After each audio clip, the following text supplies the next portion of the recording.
Donkey of the Day. Donkeys of the Day, ask Charlamagne. I'm a Democrat, so being Donkey of the Day is a little bit of a mixed up. So like a donkey. Hee-haw. Okay. Donkey of the Day. The Breakfast Club, bitches. Now, I've been called a lot in my 23 years, but Donkey of the Day is a new one. Okay. Donkey of the Day for Wednesday, June 22nd. First day of cancer season. Drop one includes bombs for us cancers, damn it. Okay? Donkey of the Day is going to everybody who believes this dumbass rumor that Gucci Mane is a clone. Now, I addressed this on social media. I even addressed this on the show yesterday, but y'all keep tweeting me and asking me about this fake-ass story that was posted online a couple days ago. The headline is, rapper Lil Boosie says that's not the real Gucci Man after seeing him at Atlanta Welcome Home show at Mansion. Now, the article starts off, I rock with Gucci the long way, but that ain't the real Gucci. We both sitting in the studio and he seemed lost. And after his show at Mansion, he called me Herman. Said rapper Lil Boosie to the Breakfast Club, Charlamagne the God. Okay, let's just stop right there. My name is Charlamagne the God. This is me in the flesh, unless I've been cloned.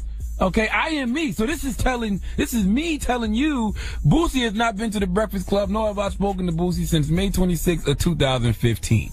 Have you seen him in here, Angela Yee? No. Have you, Envy? No. Okay, May 26th of 2015. So I can say without a shadow of a doubt, Boosie did not make these comments to me, unless I've been cloned and I exist in an alternate universe. But Boosie did not make these comments to me. In fact, he didn't make these comments to anyone. But the story continues. You know they can do that crazy clone stuff these days. You look at Gucci and tell me that's Gucci, and I'll pay your child support and your baby mama rent. Now, let's be clear. I know that, you know, our YouTube situation is funny right now, and I have no idea what is happening with that. But if Boosie was to ever really make those comments here on the Breakfast Club, you would not have trouble finding that video. Nope. Okay, it may not be on YouTube, but it's a bunch of other sites that would have ran with that clip. You would have seen me or Envy or Angela Yee or The Shade Room or Baller Alert or Academics. We would have posted that on Instagram immediately. It'd have been everywhere. Absolutely. Now, the fact that people are in my mentions asking me if Boosie said this is fine, I get that. But the fact that people are really having conversations about Gucci Man being a clone, does that make you feel better about the fact that you don't have a summer body? Gucci Man was 6'2", 267 at one point, and it was all stomach. Now he out here looking like he on a plant-based diet. You see him on Snapchat working out. The man made a commitment to his health. He leaned out, and he looks like a different person. That's what happens when you take care of yourself and lose weight. All you fat asses out there, you too can unlock that hidden character that exists within you if you just take care of yourself. But no, you too busy eating all the wrong things, not working out, and believing everything you read on the internet. Now, Gucci Man addressed the accusations of him being a clone yesterday on social media. Did he address it or did his clone address it? Well, let's hear what this person had to say. I'm hearing that Gucci is a clone. I would either support or deny those accusations. Okay, let's play that one more time. I mean, this is Gucci Man we're talking about. We don't have subtitles for the radio. You gotta tell us what he said. I couldn't understand it. Play one more time. I'm hearing that Gucci is a clone. I would either support or deny those accusations. He says he keeps hearing that Gucci is a clone.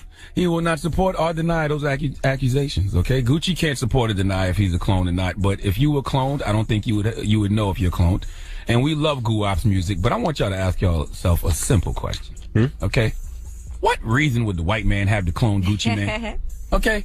Prince, Michael Jackson, Steve Jobs. I know quite a few people who should have been cloned. But what reason or purpose would the white man, the Illuminati, the Wizard of Oz, whoever y'all think is in control, why would they clone Gucci Man? He has a good ear. Great ear.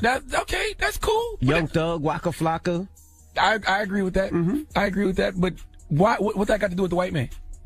Maybe they want to make some records. Okay. All right. Okay. Look, if Gucci can't confirm or deny he's a clone, then neither can I. But I can deny that this story about Boosie coming on the Breakfast Club saying that Gucci Man is a clone is 360% false. Okay? False. F-A-L-S-E. Give everybody who believed this dumbass story the biggest hee-haw, please. All right. So the only thing you can confirm is that Boosie wasn't up here, but you cannot confirm or deny whether or not Gucci is a clone. Yeah, you can't confirm that. I mean, Gucci said he can't support or deny it sarcastically. I mean, I can deny Did it. he say it or did his clone say it? Okay. We're not All sure. right. All right. His clone still sound good though. All I know is Yeah, it do. nobody cares about the truth when the lie is more entertaining. So if it's more entertaining to think that Gucci Mane is a clone, carry on. But I'm just right. telling you the story about Boosie coming to the Breakfast Club and telling me that is absolutely false. Does he still have that ice cream clone on his face? Ice cream clone? I don't know. Because they tried to say that was gone. I don't know, man. All right. I just don't know. All right. 6:04 right now. Some breaking news. Atlanta rapper Gucci Mane waking up behind bars this morning, accused of hitting a fan in the head with a champagne bottle at a downtown nightclub. Our Julie Wolf is where he actually turned himself in, live at the Fulton County Jail. Julie, being in jail not really new to this rapper. No, that's right. Good morning, Karen. I just checked again, and jail records here still show that he is in custody at this hour. Take a look. This is his latest mugshot. The rapper's real name is Cedric Davis. He was booked Tuesday night, charged with aggravated assault with a weapon. A warrant was issued for Gucci Mane after he allegedly hit a soldier from Fort Hood with a champagne bottle. Happened March 16th at the Harlem Nights Lounge in Atlanta. Gucci was in the VIP section there for a mixtape release party. The soldier said he tried to start a conversation, wanted a picture, but instead was hit on the head with the bottle. He said one of Gucci's entourage then hit him in the face. Fulton County jail records show that Gucci has been arrested 10 times just here in Fulton County since 2006. No bond has yet been set for this most recent charge. Julie Wolf, 11 Alive News. It's not even a governmental system. Area 51 is a privately owned hospital that clones and uses biological tactics toward black people. It has nothing to do with the government at all. You get what I'm saying? So like I said, they use this to kidnap, they abduct black children, they take them underground and they transport them and take their organs out of them and leave them in the desert. You get what I'm saying? So it's all about melanin. They want that substance from us, that soul substance. Area 51 is a melanin camp. It's basically a melanin camp. It's not what people think it is. They clone their own people there as well. They have different sectors of Area 51. There's nothing private about it. They just, see what I'm saying?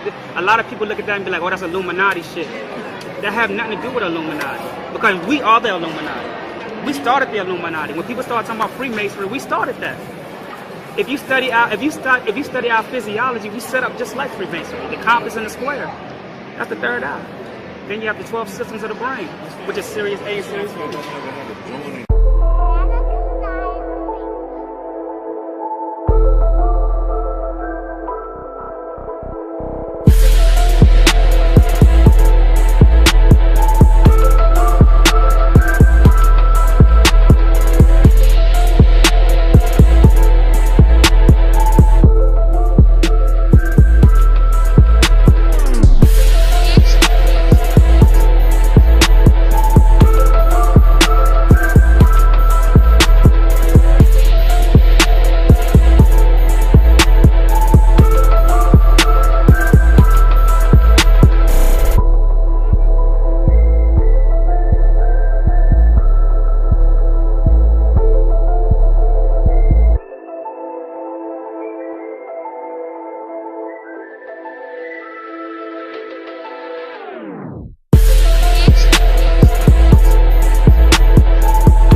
All right, please have a seat.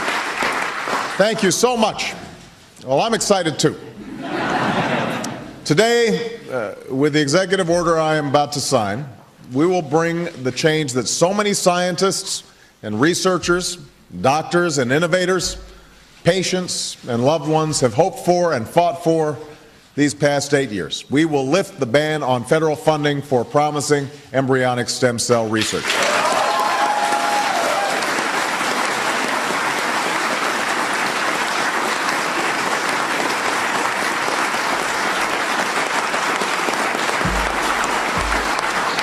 We will also vigorously support scientists who pursue this research.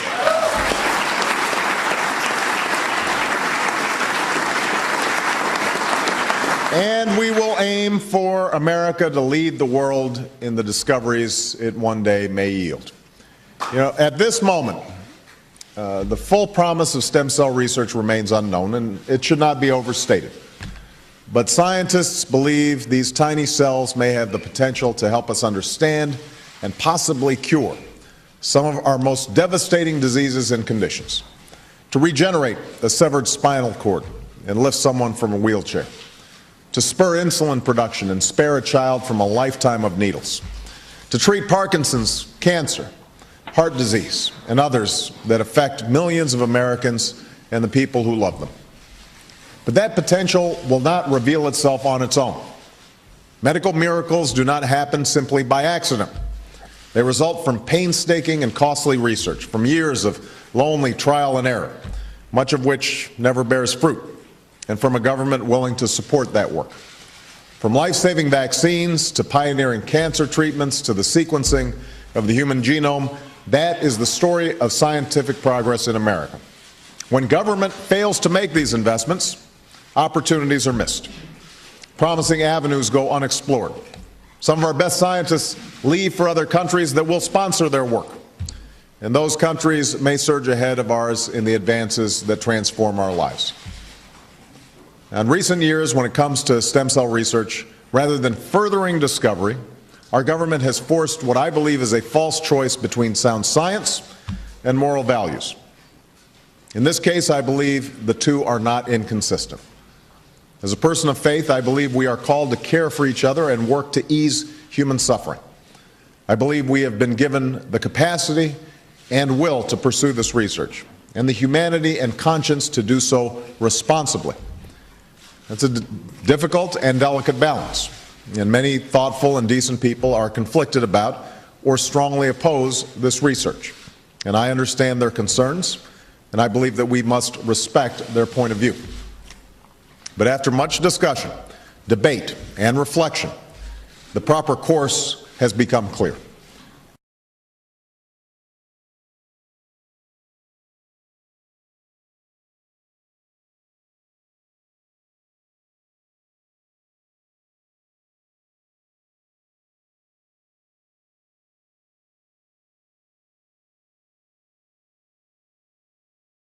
The majority of Americans from across the political spectrum and from all backgrounds and beliefs have come to a consensus that we should pursue this research, that the potential it offers is great, and with proper guidelines and strict oversight, the perils can be avoided. That is a conclusion with which I agree. And that is why I'm signing this executive order, and why I hope Congress will act on a bipartisan basis to provide further support for this research. We're joined today by many leaders who have reached across the aisle to champion this cause, and I commend all of them who are here for that work. Ultimately, I cannot guarantee that we will find the treatments and cures we seek. No president can promise that. But I can promise that we will seek them actively, responsibly, and with the urgency required to make up for lost ground. Not just by opening up this new front of research today, but by supporting promising research of all kinds, including groundbreaking work to convert ordinary human cells into ones that resemble embryonic stem cells. I can also promise that we will never undertake this research lightly. We will support it only when it is both scientifically worthy and responsibly conducted. We will develop strict guidelines, which we will rigorously enforce, because we cannot ever tolerate misuse or abuse. And we will ensure that our government never opens the door to the use of cloning for human reproduction. And we will ensure that our government never opens the door to the use of cloning for human reproduction. And we will ensure that our government never opens the door to the use of cloning for human reproduction. It is dangerous, profoundly wrong, and has no place in our society or any society. Now, this order is an important step in advancing the cause of science in America, but let's be clear, promoting science isn't just about providing resources, it's also about protecting free and open inquiry. It's about letting scientists like those who are here today do their jobs, free from manipulation or coercion, and listening to what they tell us, even when it's inconvenient, especially when it's inconvenient. It is about ensuring that scientific data is never distorted or concealed to serve a political agenda, and that we make scientific decisions based on facts, not ideology. By doing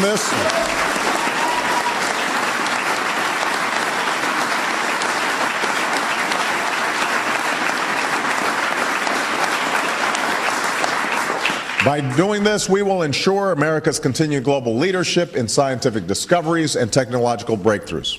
And that is essential not only for our economic prosperity, but for the progress of all humanity. And that's why today I'm also signing a presidential memorandum directing the head of the White House Office of Science and Technology Policy to develop a strategy for restoring scientific integrity to government decision-making, to ensure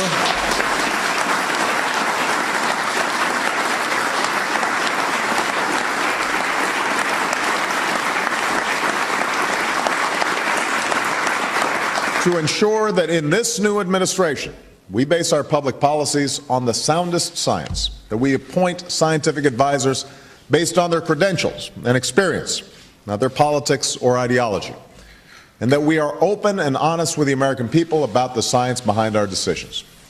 That's how we'll harness the power of science to achieve our goals, to preserve our environment, protect our national security, to create the jobs of the future, and live longer, healthier lives. As we restore our commitment to science and expand funding for promising stem cell research, we owe a debt of gratitude to so many tireless advocates, some of whom were with us today, many of whom were not. Today we honor all those whose names we don't know, who organized and raised awareness and kept on fighting, even when it was too late for them or for the people they love. And we honor those we know, who used their influence to help others and bring attention to this cause. People like Christopher and Dana Reeve, who we wish could be here to see this moment. You know, one of Christopher's friends recalled that he hung a sign on the wall of the exercise room where he did his grueling regimen of physical therapy, and it read, "For everyone who thought I couldn't do it, for everyone who thought I shouldn't do it, for everyone who said it's impossible, see you at the finish line." Christopher once told a reporter who was interviewing him, if you came back here in 10 years, I expect that I'd walk to the door to greet you. Now, Christopher did not get that chance. But if we pursue this research, maybe one day, maybe not in our lifetime or even in our children's lifetime, but maybe one day, others like Christopher Reeves might. There's no finish line in the work of science. The race is always with us. The urgent work of giving substance to hope and answering those many bedside prayers, of seeking a day when words like terminal and incurable are potentially retired from our vocabulary. Today, using every resource at our disposal, with renewed determination to lead the world in the discoveries of this new century, we rededicate ourselves to this work. So, thank you very much, everybody. Let's go sign this stuff.